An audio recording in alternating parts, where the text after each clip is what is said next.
Good afternoon, everybody, and welcome to the Rangers Review afternoon briefing today with myself, Derek Clark, and I'm joined by Jonny McFarlane. How are we getting on, Jonny? Good, mate. Good. Sorry for being a little bit later today, folks. I had to take my daughter to get her Jags, so I wasn't able to be on the morning briefing. So it's an afternoon briefing now. Yeah, absolutely. All good things come to those who wait, as they say, and all that sort of stuff. Right, let's talk. Before we talk Rangers, folks, just a bit of housekeeping. You can see the little ticker below. We've got an amazing offer on the website just now.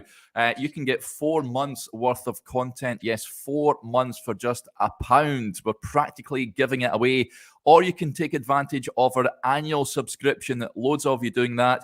It's been slashed from £34.99 to just £19 for the entire year. Go and head over to rangersreview.co.uk/subscribe to sign up. It's dead easy to do. And you can also subscribe to our YouTube channel, which is totally free. Over 11,000 of you now supporting the channel, which is fantastic to see. And a quick word as well for our podcast sponsors, which is Seneca Hair Restoration.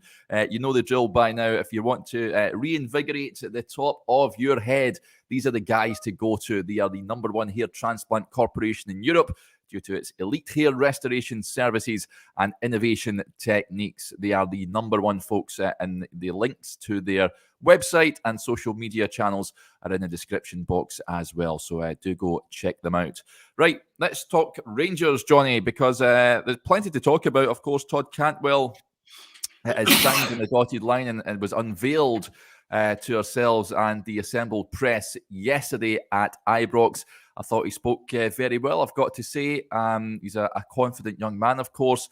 Some of the main takeaways, I think, that stood out for me, he was asked, what's your perception of Scottish football? And he says, I know exactly where Rangers fit into it, right at the top. I know that there is big games, big rivalries. For me, I've been in England my whole career so far. Aside from a brief spell away, it's going to be different, but I think I'm quite adaptable.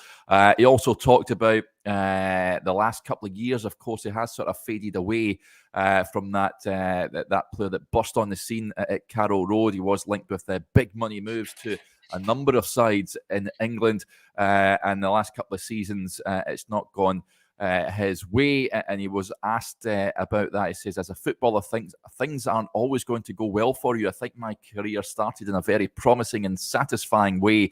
I didn't really have too many challenges come my way, and then I had them all come at once. You guys are probably fully aware that things off the pitch can affect someone on the pitch, just like any normal person. There have been struggles, but everyone has struggles off the pitch and everyone has struggles in life. I'm not here for a sob story, but I'm in a position now where I feel like I've got a mental strength towards a lot of things, and I've got a chance to prove a lot of people wrong. He also says Michael Beale was instrumental in persuading him to come up north. Spoke very well, Jonny, I thought, yesterday. Yeah, absolutely. I was very impressed. I've got to be honest, Derek. He came across as a very well-adjusted young man, clearly highly intelligent, and the kind of modern footballer that you'd probably want to see at your club, frankly.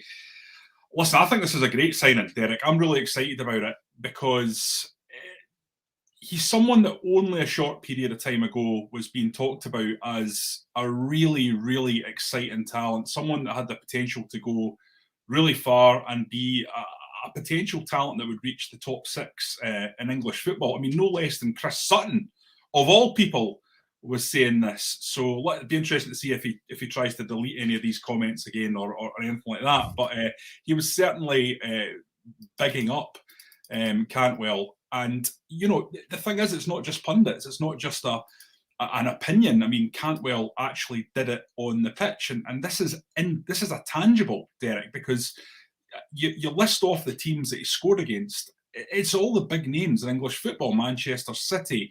You know, these are big goals and big games that he scored for Norwich. And I think that's a massive element of him showing that he's the real deal in that regard. Now, that was 3 years ago. It's been a bit of a while. He's had very much ups and downs since then.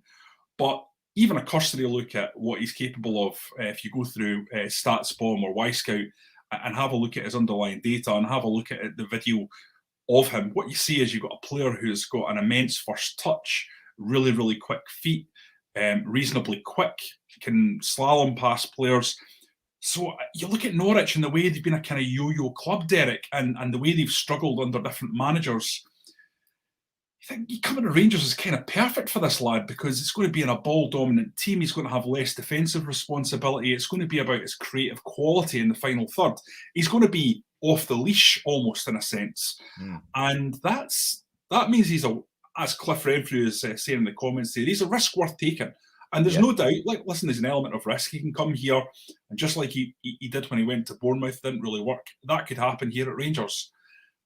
But I think for the money we're talking about, with 6 months left on his contract, and given the talent he has and what Michael Beale's capable of doing on the training pitch, I really like the look of this deal.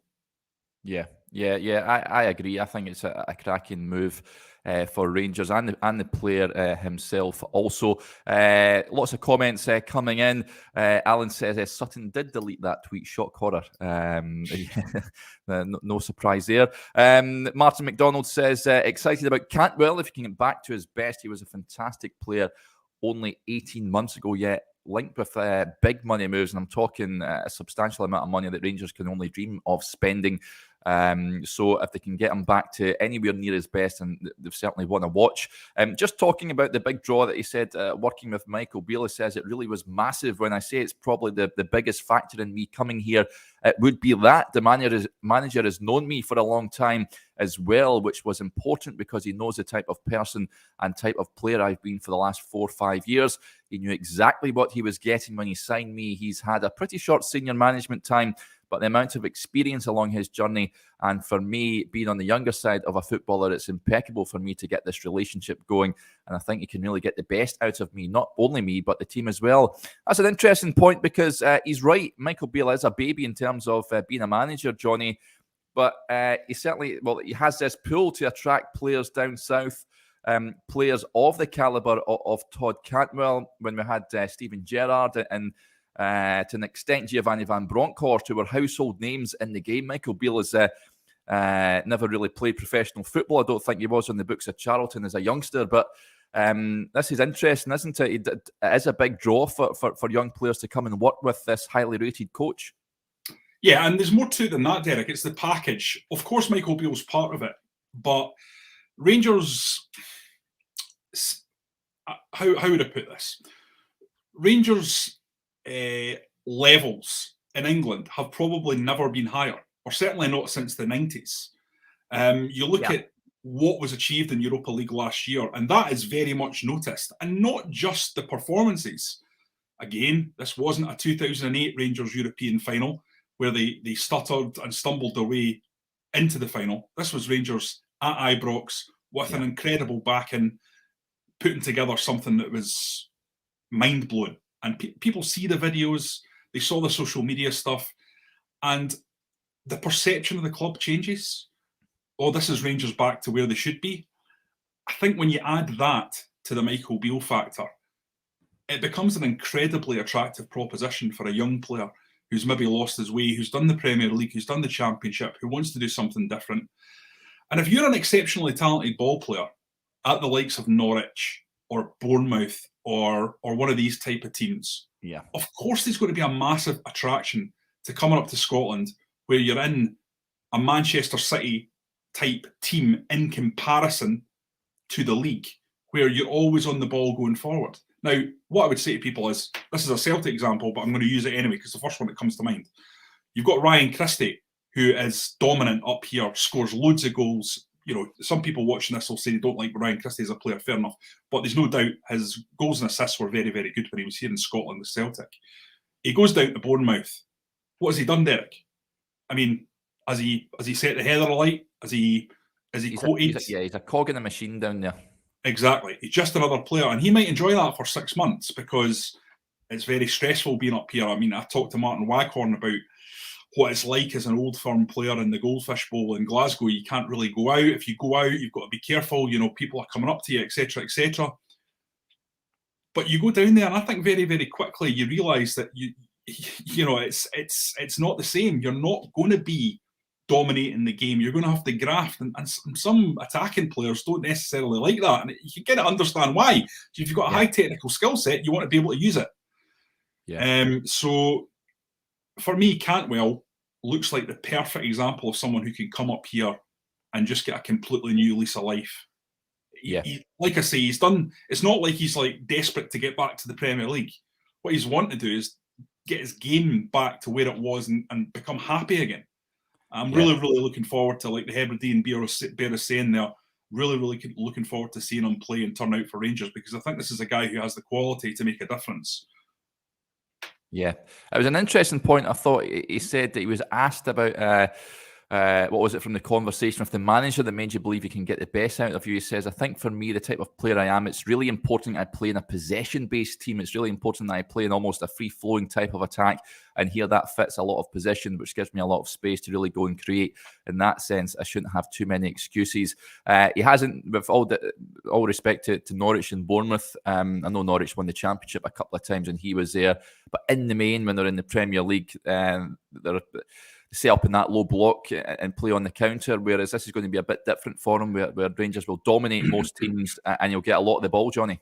Derek, even in the Championship, mate, and this is just a fact, it's not like playing for Rangers. You know, the games are 50-50 and you're easing through them. I mean, I can't think of a team in the Championship that's literally blitzkrieged the league, winning 5 and 6-0 or 3-1s and 4-1s, you know, every week.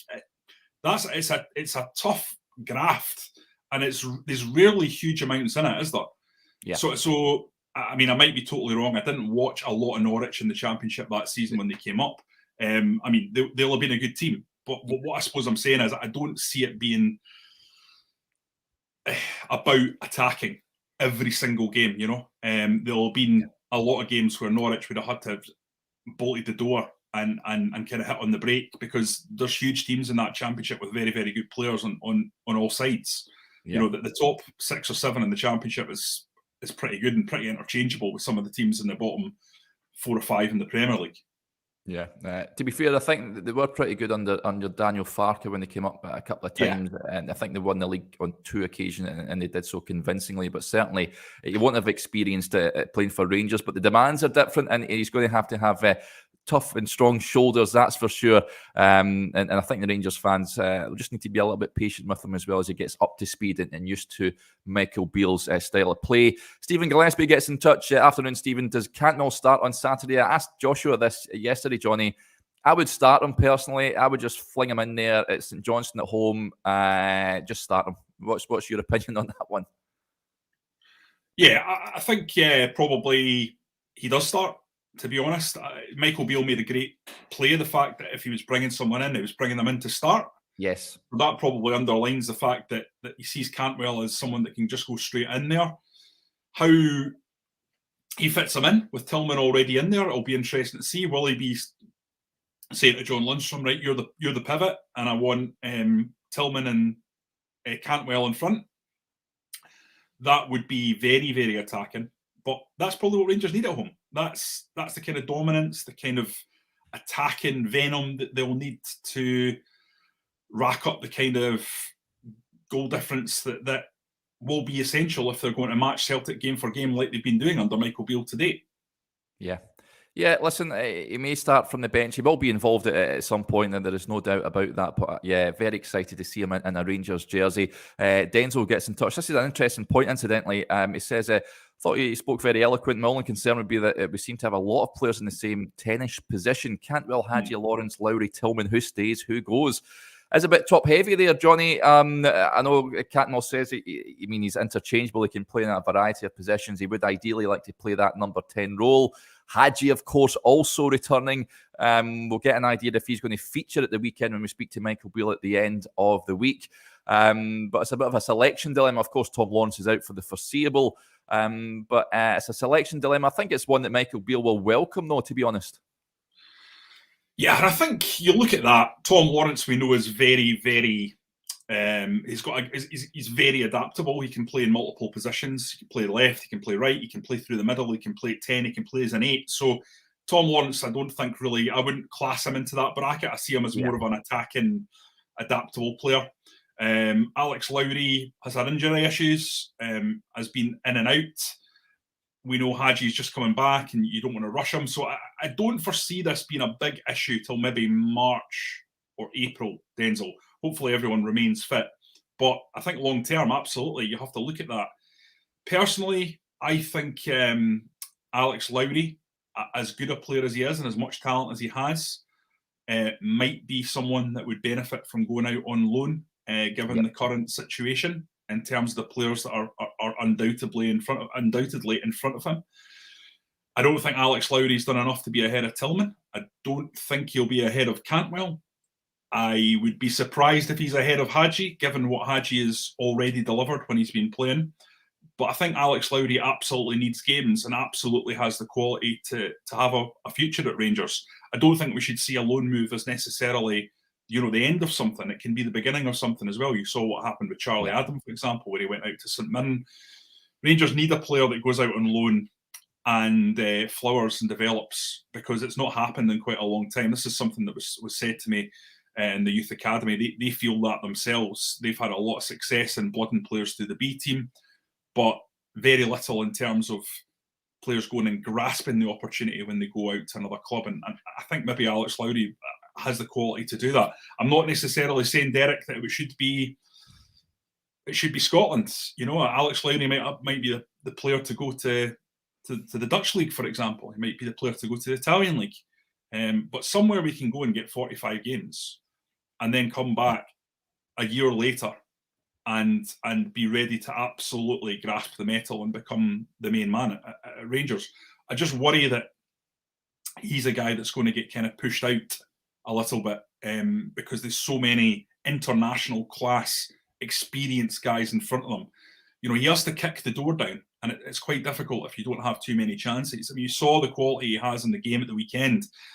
He's on for, 3-4 minutes, and in that time picks out an absolutely unbelievable ball for Alfred Morelos. Derek, that's the kind of thing. There's very few players in that team that can do that. Yeah. The kind of just distilled quality of a very, very high level. So Rangers need to find a way to get the best out of Alex Lowry. And I really don't want people to think that I'm suggesting there's some sort of way to move him on, because I don't think that.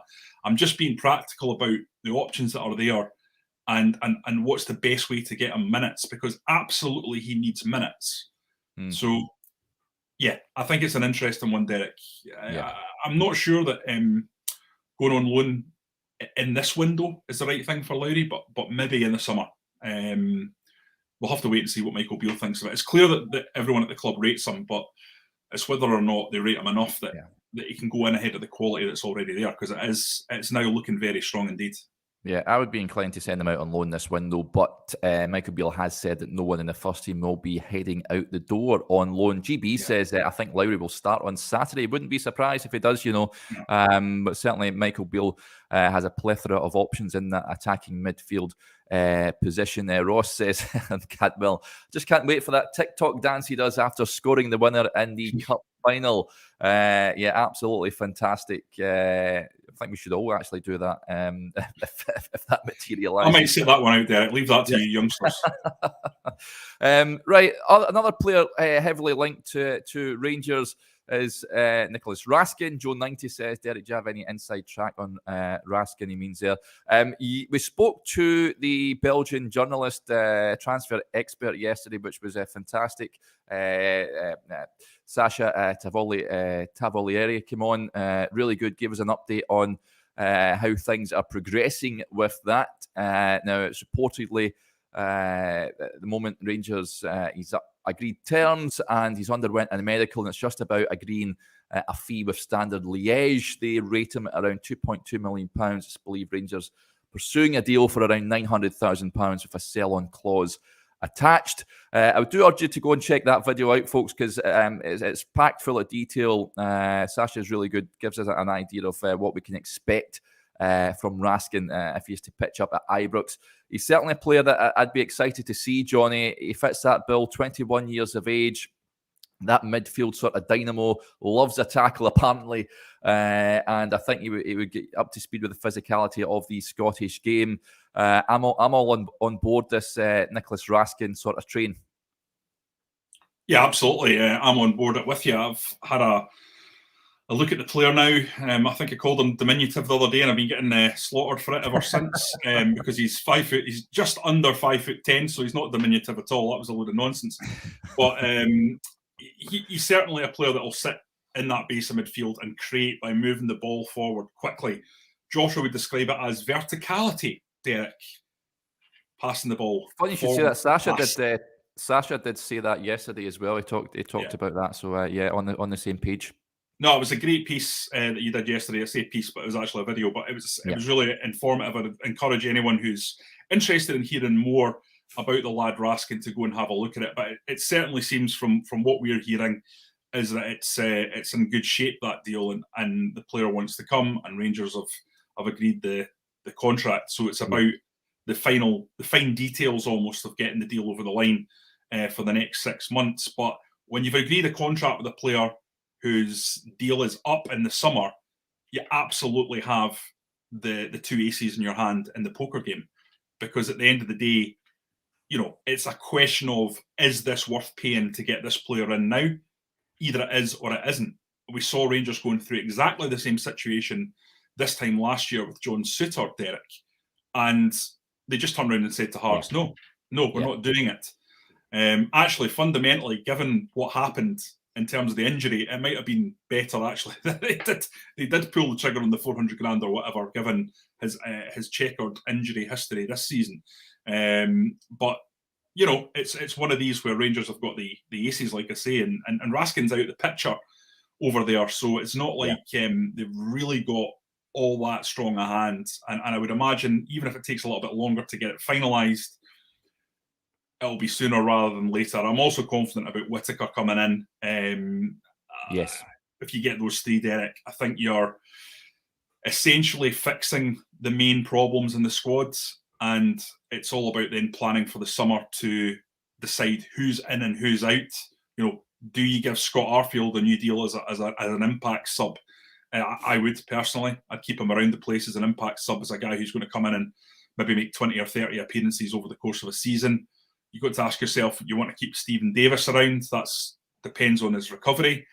You've got questions around other players in the squad as well. I don't need to talk about Al McGregor. It's just patently obvious that needs to be dealt with, and a new goalkeeper needs to come in. And these are things that I'm sure John Park will be furiously working away on with his recruitment department, because, as I'm sure Ross Wilson has told everyone inside that building, there's absolutely no room for error anymore. And listen, we've said already that there's an element of a punt about Todd Cantwell because he's had a few poor years.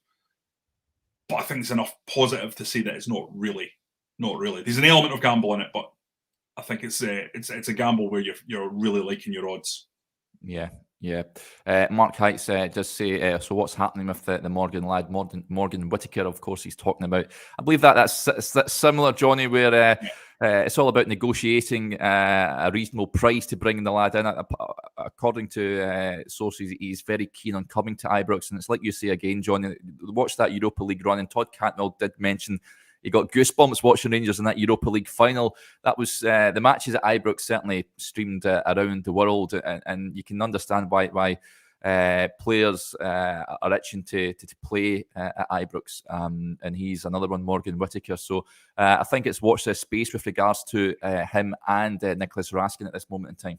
Yeah, the big thing about Whittaker was Swansea were giving it big licks, weren't they? And especially their manager, Russell Martin, about how Whittaker was a major part of the team and he's going to be in the squad, and he's, and then he doesn't feature in the squad. So I think you can probably take from that the ball is moving in the right direction on that one, and that's certainly what we've been hearing. Transfers are a notorious risky business, Derek. I mean, famously, we said that Aaron Ramsey was pie in the sky. We didn't believe that one would happen, and then 6 hours later he was being paraded outside at Ibrox. These things can happen.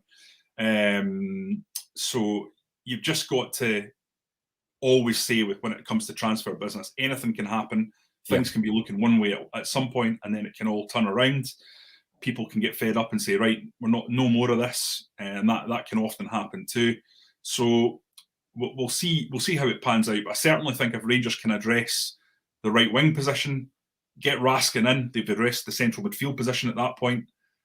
All of a sudden, this squad has a very, very sharp new dimension to it. Yeah, but of course, players coming in means that players surely have to depart. Scott D says Kamara to be sold if Raskin comes in. He's certainly one player that a lot of Rangers supporters, I think, wouldn't be too fussed if he was to leave and some money was to be brought in for him. He's had a bit of a so-so season thus far. I think he's had a bounce like many when Michael Beale returned to the club, Johnny. But there's going to have to be a bit of the negotiations going on about trying to get players out the door if these players are coming in. I don't think there's any doubt that Glenn Kamara sees his long-term future away from Rangers. Yes. That's been the case for quite some time.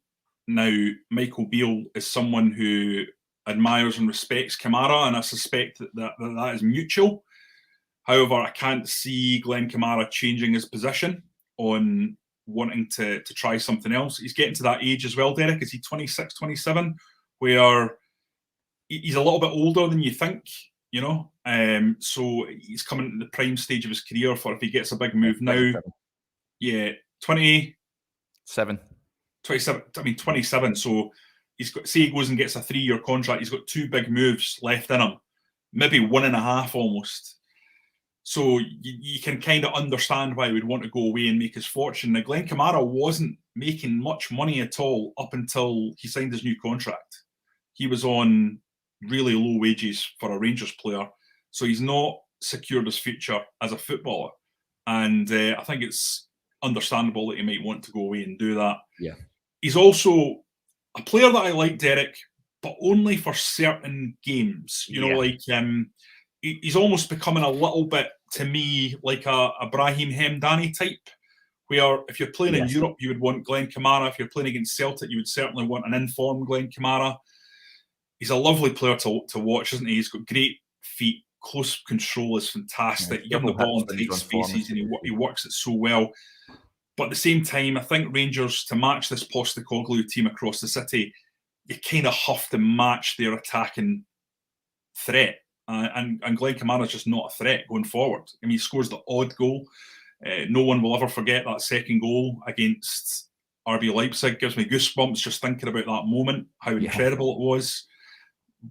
But he doesn't do that often. We know that.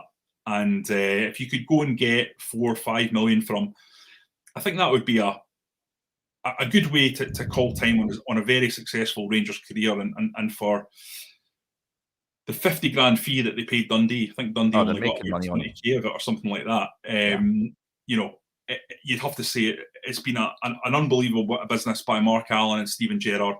And a very, very good spot. I don't think anyone would have predicted that he would be quite as good as he's been. Yeah. I really liked him at Dundee and I thought he'd be a good squad player for Rangers. I didn't think he'd become such an established first team go-to pick. Yeah. So, I think he would go with everyone's best wishes there, put it that way.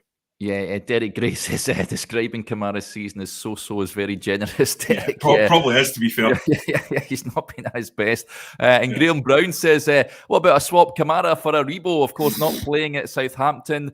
I know they had a change of manager down there, and it doesn't appear that he's fancied at this moment in time. But I think that ship has sailed, Johnny, don't you? Yeah, I don't think Joe Rebo will come back. I really like Joe Rebo as a player, but I always felt like it would go one way or the other down there. I always felt like he would either explode. I wouldn't write him off at this point. He might not be playing, but I wouldn't write him off at Southampton. No, I'm not writing him off.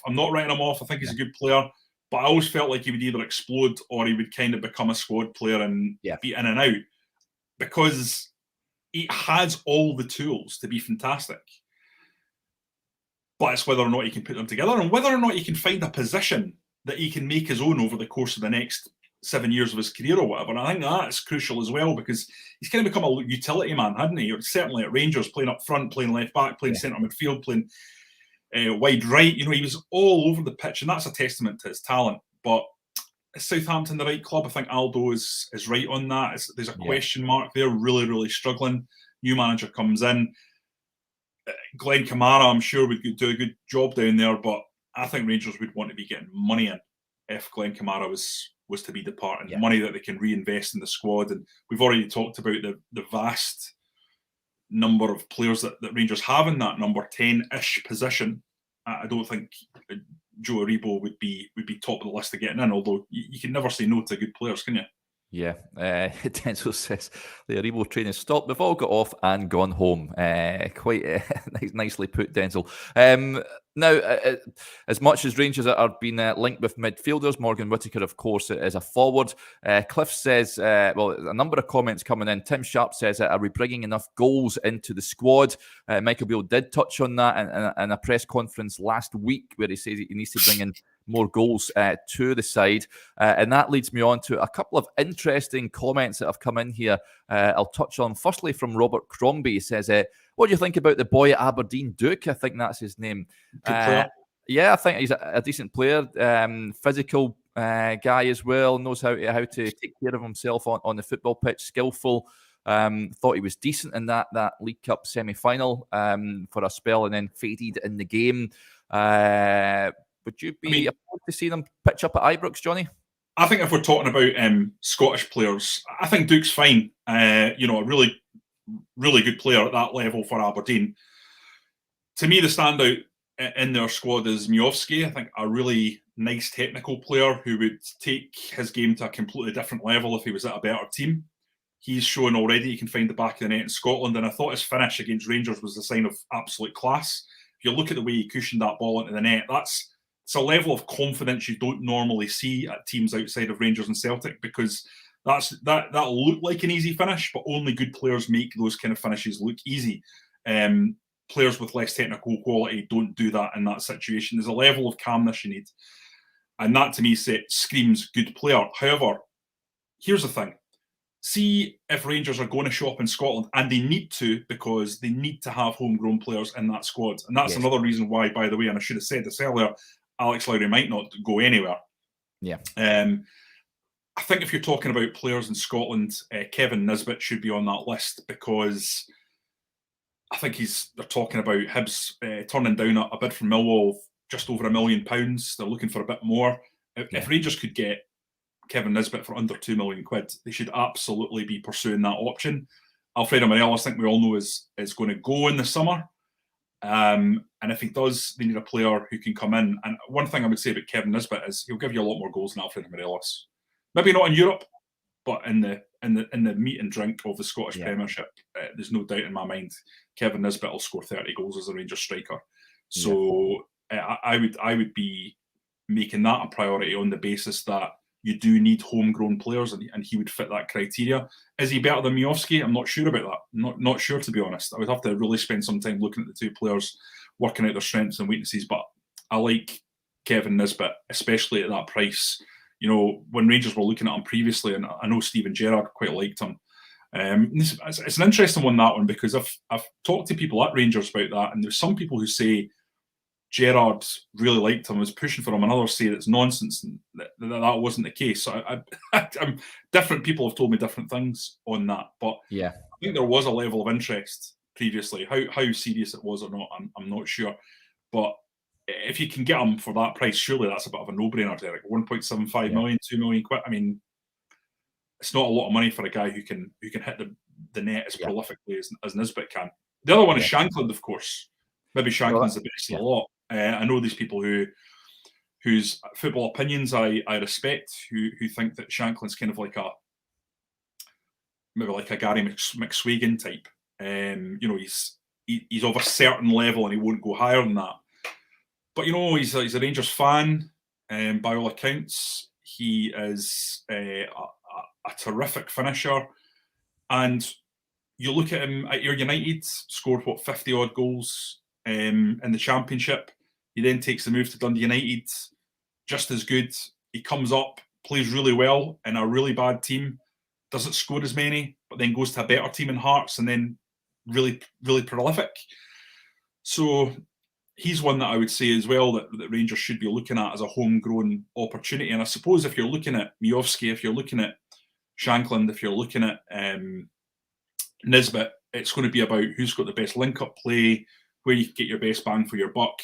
I think Shankland would be expensive to get from Hearts. I think he'll score 30 goals for them. I think that's absolutely nailed on. Cliff Renfrew again, good point. Yeah, he's got 20 already. He's going to get 30 in that team. He's got Barry Mackay in there feeding him. He's got other players. Janelli, very, very good at that level.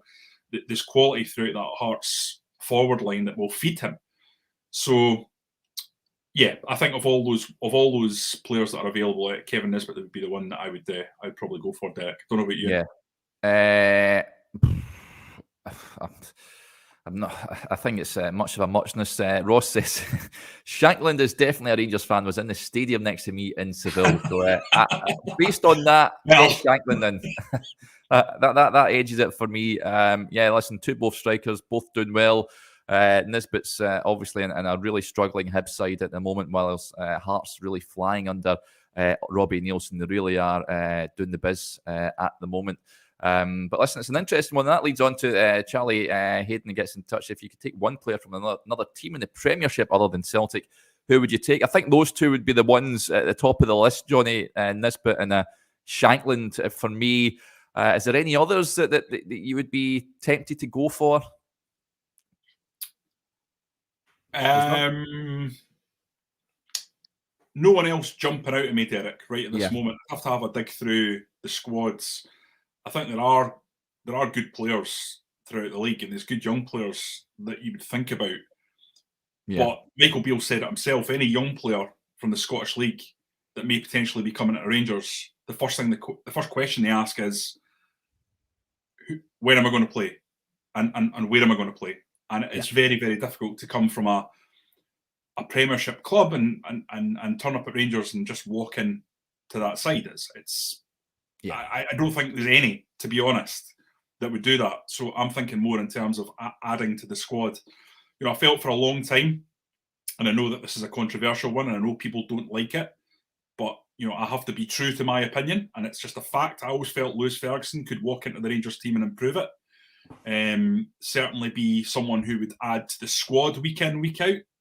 No doubt about that. But I just felt he had levels in his game to go up, and I've been proved right on that with his form in Bologna. And I know for a fact, you know, there's a number of clubs sniffing about him, much bigger clubs in Italy. Yes. So he was one that I think that was a miss. But a lot of the good talent, to be fair, in Scottish football has been now, you know, snapped up. You look at Josh Doig, obviously someone that, again, I think was on Rangers' radar. Certainly Aaron Hickey was. Lewis Ferguson wasn't, but has done well, and people certainly linked him with the club. And I think, obviously, the one that everyone in the game recognised as being a supreme talent, and I think Rangers fans could be very, very happy that he's gone to Liverpool and left Celtic, is Ben Doak, who I think is already sort of showing a kind of a meteoric rise there that's quite similar to what we saw from Billy Gilmore when he pitched up at Chelsea. So that's another talent that's obviously going down south. I think a lot of the best quality at the moment has been snapped up already. Yeah.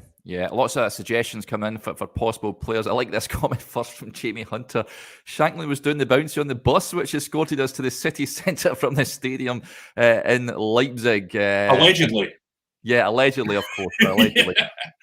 Lots of suggestions coming in. Connor Fleming says Daniel Armstrong at Killie, Scottish left-footed right winger, was good against us until he gets sent off. I wasn't impressed. He just sort of faded, and then I had that moment of madness that when you lashed out at Borna Barisic. Kenny Bell says Aberdeen keeper looks good. Roos, of course. That's a great point. Yeah, he's decent. And Barry Anderson said Cammy Devlin as a player for the away games when you need some dig in the midfield. Good squad filler. But this is the best of all, I think, from Bob. Big Lafferty, he says. Bring him home, Johnny. That's what I say. Nah, I'm not having that. Sorry. I think Kyle Lafferty is a bit of an anachronism at elite football clubs in today's day and age. You know, he's a jack the lad.